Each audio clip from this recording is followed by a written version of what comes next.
It's time to check Adam's voicemail. Ace man, get it on. Adam from Delaware here. Just had a quick question. On your Wikipedia, it says you owned a 1963 Cadillac limousine when you were a very young man. I've been listening for almost 30 years, and I've never heard that story. Could you tell us more? You can leave us a message at 888-634-1744. Yeah, I could tell you more. When I was about 19, my friend said there's this Cadillac, Elvis-type Cadillac, stretch limo from, and it's out around Santa Monica or something, and the guy wants, $900 or something, and it's like in pretty good shape. And so I didn't have any money, and he didn't really have any money, but we went in halves on this limo, and we got this limo. And it was like the Beatles and Elvis, black, 63 or whatever era. It was big and cool, and like you'd picture like what a Cadillac. Cadillacs now are like plastic, and they might as well be any Japanese car, like anything. I mean, Cadillac is nice stuff, but it's not. Back then, it was like knobs were thick and metal was thick, and stuff moved and had jump seats like in the front of the Cadillac of the stretch part, and it was a big old behemoth that just burned oil and stuff, and then brakes would go out and stuff like that. But we would go on road trips with it. Like we'd take it to Palm Springs, we'd take it to Santa Barbara and stuff, and like driving home, like literally just brakes out, like blowing through stop signs and stuff like crazy. It was a big beast of a thing, and we'd wrench on it and like literally like jack it up and put it on jack stands and get under it and do like a brake job in this guy's driveway from like midnight to like 4 a.m. and stuff. At some point we got like a big block engine, and it didn't burn oil. It was always kind of a mess, but it would run.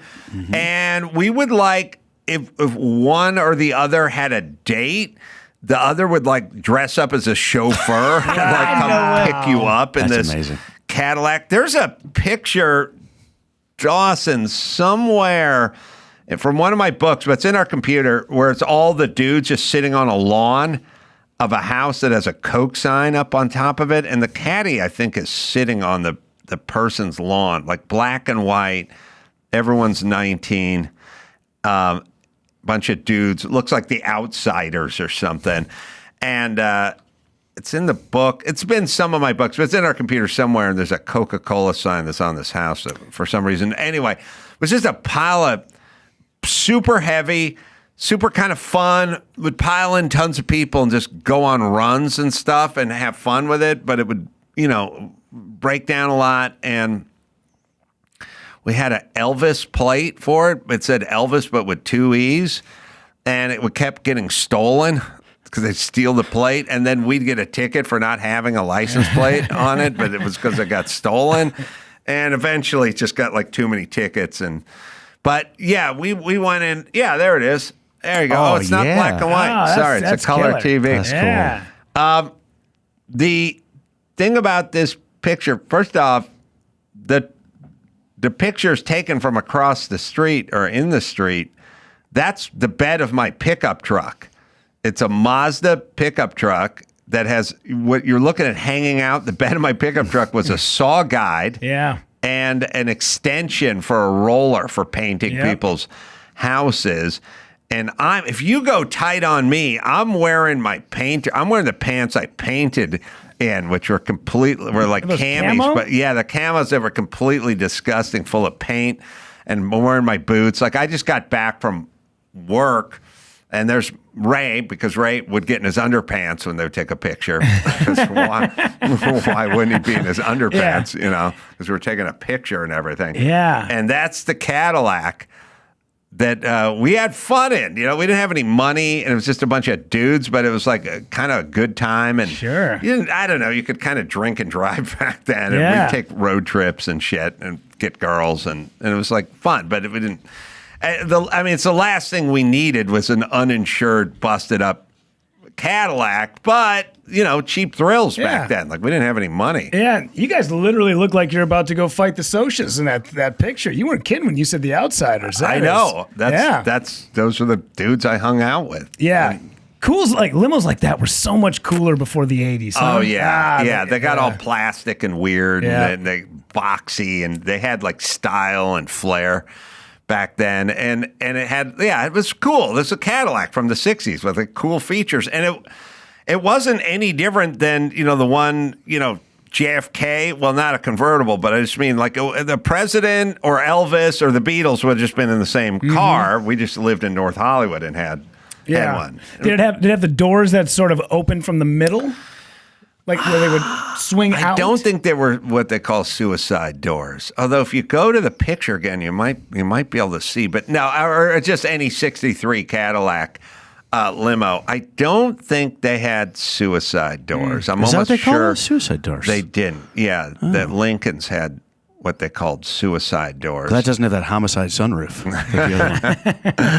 Yeah, there's the mattress side wind wings that I always wanted, but that was an option.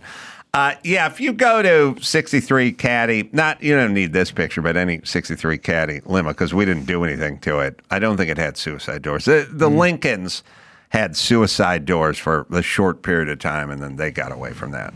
But that's what the beginning of Entourage. Sure. I mean, it was kind of like that. Like when you see the beginning of Entourage, you go, oh, cool old 60s American car, and they can tool down Sunset Strip in it, and people will look at you and give you a thumbs up and shit. It's cool. And like at some point, we had a pervert neighbor who moved out, and he left a bunch of dildos and butt plugs and stuff. And then the manager of our apartment building put them in a trash bag and dropped them off at our apartment because it's like, you guys sound like you could use this, And there was like a 2-foot dildo that ended up mounting to the hood of the Cadillac. He saw that picture. He was like, you guys could use these. Yeah.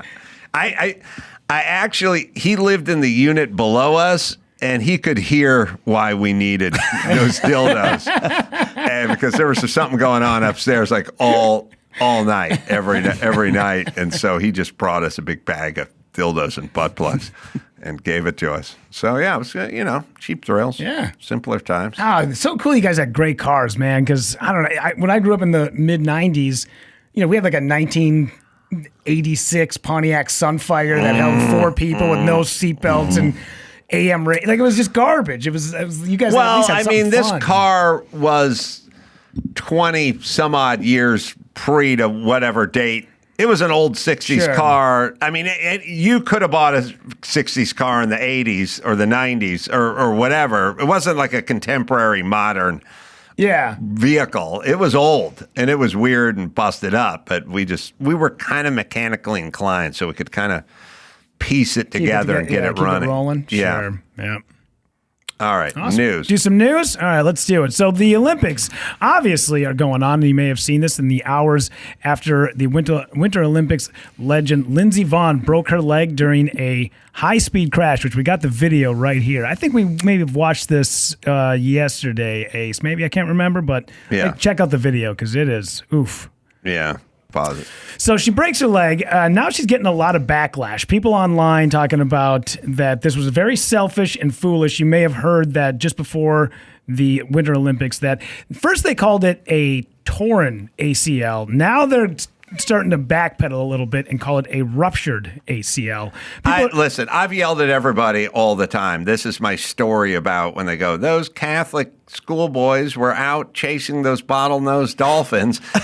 They weren't chasing them in the water. You can't, it doesn't work. You swim 2 miles an hour. They swim 35 miles an hour. You can't annoy dolphins in the open sea. Try as you might. You can't. Even man from Atlantis could not do it. So there's room for them to get away. People were like, she's out there on a torn ACL. I'm like, okay, you're used to seeing guys getting carted off the field, going into surgery the following day and not being able to walk without crutches for 4 months. That's not this. And everyone would be like, she tore her, she did something to her knee, but to say she's traveling, if she has a torn ACL as we know it, there is no more skiing for at least a year.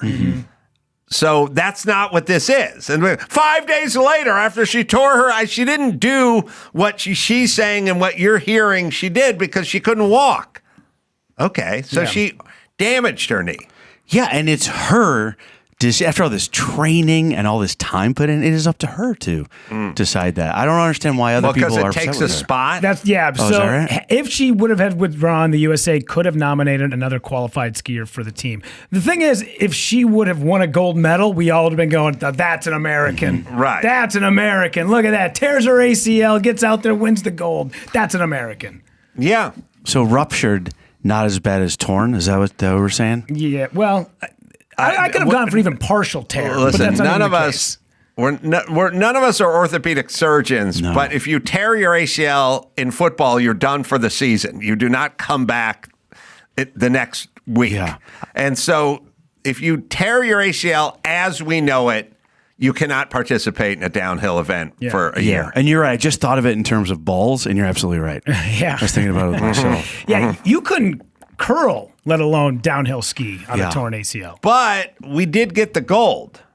So Yes, Breezy Johnson got a gold, yeah. right. So you can't get 2 golds. So someone would have beat Breezy Johnson.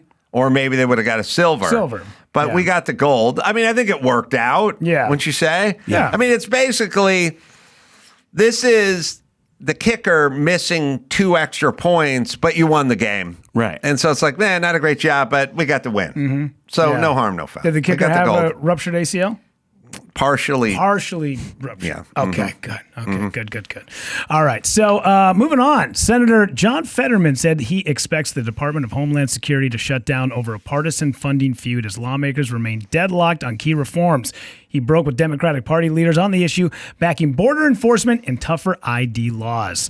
Without intervention, DHS funding will expire on Friday after being carved out of a larger government funding package. A shutdown would impact TSA workers, FEMA operations, and border security enforcement. Fetterman turned out to be the only normal one in that whole group. Wow. He wants voter ID and like laws and stuff. It's weird. I don't know. I mean, he had his like aneurysm or something and a stroke, and then he couldn't pull the sentences together for a while, and then everyone thought he was wackadoodle, and then he got really sane, like in the last several months. And now Very sensible. he's very sensible. I don't know if that's where his he's in Pennsylvania, right? I don't know if he's got a sort of more conservative sort of crew that he's representing, or he just.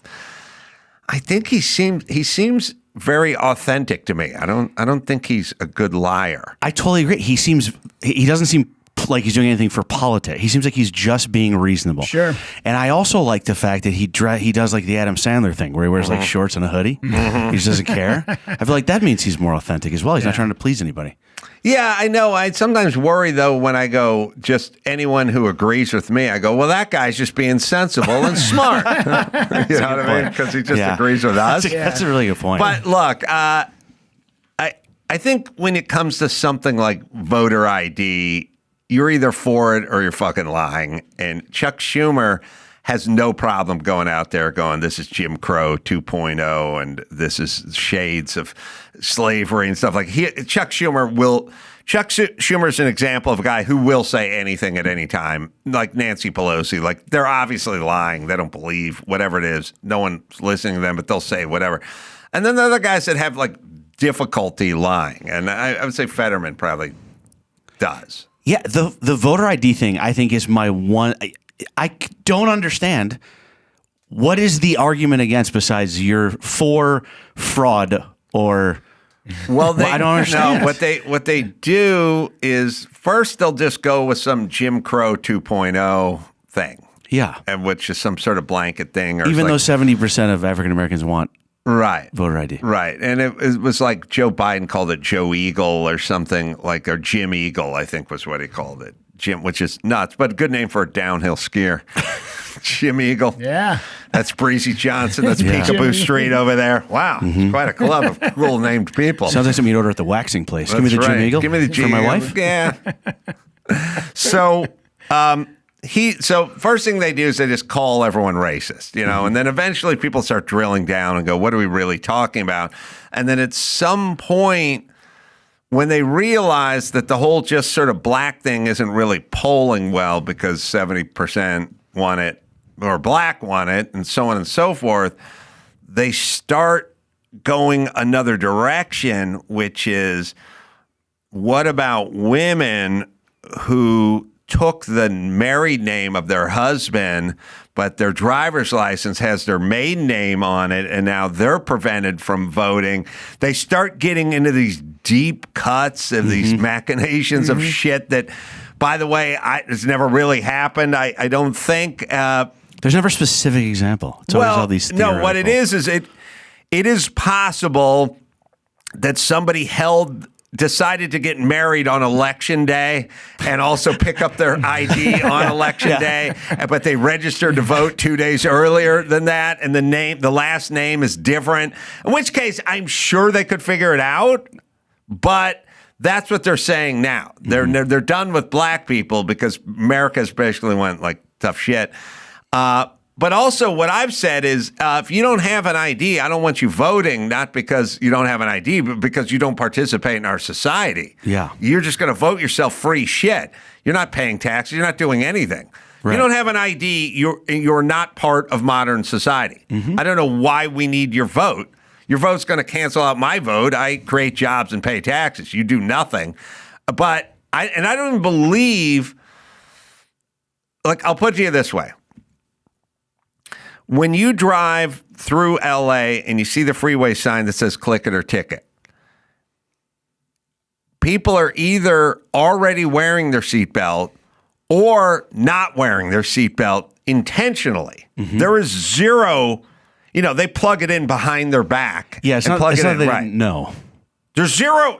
So out of 200 million eyeballs, 0 people go, oh, shit, yeah, thanks. Thanks for the heads up. All right. Because the dashboard's going off, right? Okay. So I say 0. I don't think 2% of people are reminded to, because, you pull out of the driveway, you get down the street. By the time you get onto the freeway, your dash is already telling you, So nobody's reminded, 0%. Okay, so then here's the bigger question then. As it pertains to voter ID, what percentage of people want an ID and can't get it? There are people who have an ID and people who intentionally do not want an ID because they're selling shit on the street or not paying taxes or doing whatever bootleg bullshit they're doing. But I would argue there are 0% people who in earnest would like an ID and can't figure it out. Like literally just go, I'm 61 and I would like an ID. I've formerly never had one. I don't even know how you get through society that way. And I don't have a fucking family member who will go like, I'll drive you to the bank and we can go to the DMV and we'll get you set up with it. Like, who wants an ID that doesn't have an ID? That's literally my question 2026. Who, you tell me, Chuck Schumer, who wants an ID and doesn't have one? I will grant you that some people don't have an ID. That's because they don't want an ID. That's right. That's right. And think about all the things you need. Like, it's just the obvious ones. Like, you have to, for driving, for buying alcohol. I was in Indiana, and I was told that you needed an ID to watch pornography. I was actually told by my phone that I needed an ID. Yeah. So you need an ID to live, to be a part of that's society. right. Yeah. There's different levels. Yeah. Yeah, absolutely. Yeah. So considering there's no such thing as functioning in this society without an ID, why should we be counting the vote of people that don't function in this society? Right. Yeah. And they always look for some weird thing, but also it's kind of a look around. Has anyone ever met anyone who doesn't have an ID? It's next to near impossible. I mean, they have IDs out there that'll even say not for federal use, meaning you're not allowed to get onto an airplane with it. But as long as you have something that is state level, that's how low of as long as you are a human, they will give you a piece of plastic with your name and address on it. Newsom will give out bogus licenses so these guys can drive 18-wheelers. Like, that's how easy it is to get an ID around here. So anyway, it's a non-starter that they've been working on for years and years and years. It just took them a long time to finally sort of catch on to black people think it's insulting when you say they can't get an ID. So like I said, they've shifted to women. Yeah. Now, Is the porn watching like an endorsement on the ID, like a firearm or a motorcycle certificate? You have to take a class on how to watch, and then they put on the back of your ID like can watch pornography. That's a good in question. Indiana. I don't know. Yeah. I don't know. I think they just, you gotta, or they want to take a picture of your face, and then you're like, maybe no porn tonight. Yeah. I don't need my face out there. There's a cop at your door and knocking on it. Hey, man, we saw you watching porn with no license. I'm worried about that. There's a camera when people watch porn on your laptop. There's a camera looking at you. So maybe I'm over. Yeah. But I'm being too careful. But I take a little piece of black tape. Do you do this? And I put it right over my dick, just because. Speaking of, did you see the people that were at the Super Bowl trying to, like, hot dog vendors and such outside that were getting kicked out? Did you see any of those photos or anything? I did not see any of that. There was one small quick video I had seen, and I should have grabbed it, but basically the cops came up to a guy and were like, hey, you got to keep moving. Obviously, but probably an illegal immigrant. And they were like, you got to keep moving. And there was one lady who was filming it, and she yelled out, they're not criminals. And I'm like, well, technically they're on the street selling without a permit or a license and maybe here illegally. So maybe, if you think about it, maybe they are criminals. Well, when I went to SoFi a couple years ago, and on the way in, guys were just selling shots of tequila and Tecate beers out of big coolers. Yeah. On the property, in front of the cops. The cops are there too, and they're selling shots of tequila and 16-ounce, like tall boy, Tecate beers, and they're on SoFi property. So, like, we have these women don't. Yes, okay. Not everyone's an arsonist, but there's still fucking laws. You get parking tickets. They're not criminals. You just get a parking ticket, or you get towed, or whatever the hell the law is. So weird. We're living in a weird time. But selling booze on the street they decided was illegal, by the way. I didn't decide that. That's their rules. I don't mind a world where people sell booze on the street, but if you're going to sell booze on the street, then I, as a white guy, should be able to sell booze on the street as well, which I would immediately be arrested, I'm sure, in Los Angeles if I tried that.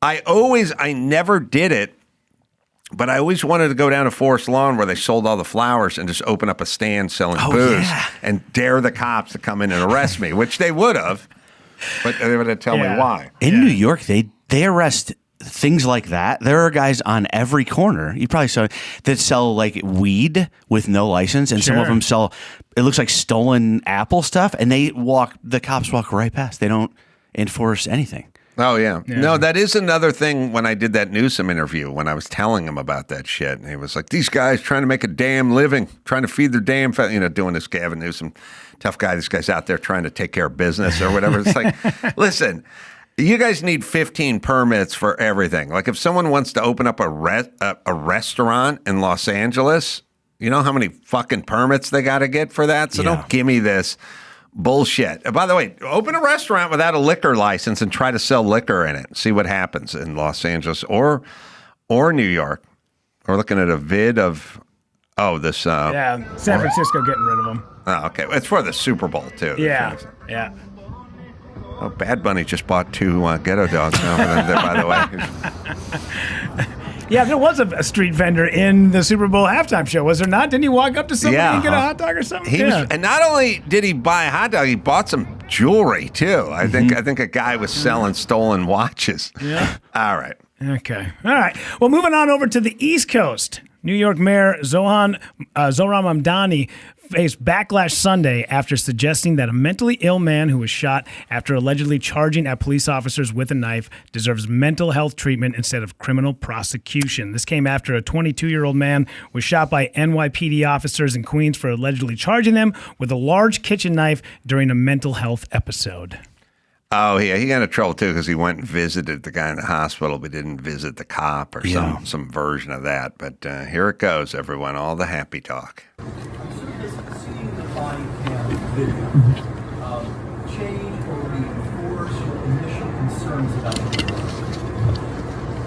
My job as the mayor is to be straightforward with the New Yorkers and also to inform them of updates. And in meeting with the family, in visiting Jabez at the hospital, and in viewing this footage, it is clear to me that what Jabez needs is mental health treatment, not criminal prosecution from a district attorney. And We are talking about a family that is enduring the kind of pain that no family should, and an individual that has lived with schizophrenia for many years. And we have known of the need of a Department of Community Safety prior to this moment. This only highlights the urgency of that need and to be able to deliver it for New Yorkers. Yeah, good fucking luck. And have the community do the policing so this won't happen anymore. Because when the community polices, they don't have a gun, so they just get stabbed by these guys. So that's good. Yeah, it never worked. Whatever their ideas are, let me explain something. It's been a while. It's my pumpkin shitter theory. All right. You've not heard it, Jamie. I have not.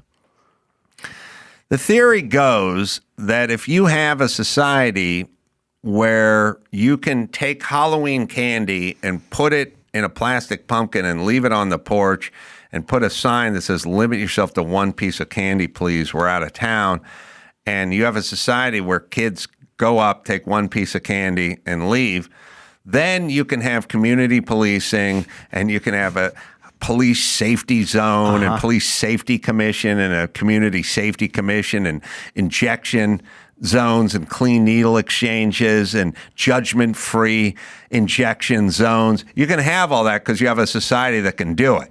But we don't have that society. We have a society of what I call pumpkin shitters, that they go in and the very first kid just takes that pumpkin and turns it upside down and takes all the candy for themselves. And then the second person comes in and the kid sees there is no candy inside of the pumpkin, and they take a shit inside of the true story. Yeah. They take a shit inside of the plastic pumpkin. Look it up, hand it down. And the third kid shows up and sees the shit in the pumpkin, and he throws it through the bay window. And that's the society that we have. That society needs a cop standing on the fucking porch. The honor system is gone. Yeah. That may work in your little European whatever, where the clean needle exchange somewhere outside of Denmark works. That's not us. We're pumpkin shitters, and we need policing. Yeah. And he believes that we can pull. This is what just happened to San Francisco. Like, what if we just had judgment-free zones where people would get clean syringes so they could inject with it? 10 minutes later, every fucking business has moved out of town. There's shit on the sidewalk and a bunch of people that have been zombified in the middle of the fucking park, right? Yep. That's what it is. Their plan is community policing. What happens is the murder rate goes up because there's not cops everywhere. So the second they do one of their pie in the sky ideas, it always turns to shit. We had a place in our hometown at our hospital that was called the Fifth Floor. It was like our psych ward. Couldn't call it the psych ward. They called it the Fifth Floor. And then they changed the name and they got rid of some of the like mental health officers that we had. And they changed it to, it was some sort of, whatever it is, sunny side, whatever name you want to give it. And the amount of incidents and the amount of people that were coming there went through the roof. And they were like, you know what? We're getting rid of the name. We're changing it back. They went back to calling it the Fifth Floor. And guess what kind of leveled itself out? Because people didn't want the stigma of telling people I got shipped to the Fifth Floor. It's sort of like George Carlin's. I bet they would have gotten the care they needed if we would have kept calling it Shell Shocked. Right. Yeah. Right. That's what New York needs to do with some of this stuff. Yes, he does need mental health, but maybe a little bit of criminal prosecution or something that can start putting him down that path. It can be a combination of both. Well, when dogs bite enough people, they just put them down, and people go, it's not a bad dog. He's just scared, and the car backfired. And it's like, well, sorry. Yeah. It's called a society. Yeah. He thinks it's a good idea to charge at people with a steak knife. We got to put him somewhere. And they go, yeah, but he doesn't even know. It's like, okay. So be it. He doesn't know. Yeah. He doesn't know he pushed someone onto the subway tracks. He doesn't know. Worse, actually. Yeah, getting hit by the subway doesn't feel any different. Right. Yeah. Based on the intent there. Right. And they always want to get everyone the help, which is great. They go, this homeless population, they need help. They don't need to be incarcerated. And it's like, yeah. Okay. Sorry. I'm confused about something. But anyway, the point is, we don't get them the help, and it doesn't work. So it's stupid. It doesn't matter. All right, Jamie, let me give you plug here. Live shows everywhere, right? Oh, yeah. All over. We go to Jamie, LISSOW.com. That's right. There you go. For me, you can go to AdamCarolla.com. Shows in Texas. Rudy, where do we go for you? Yeah, next week on Thursday, February 19th, and Sunday, February 22nd, I'm headlining House of Comedy in Minneapolis. And then check out all the other dates. I'll be with Adam in Texas, and go to RudyPavichComedy.com. So, till next time, it's Adam for Rudy and Jamie saying mahalo.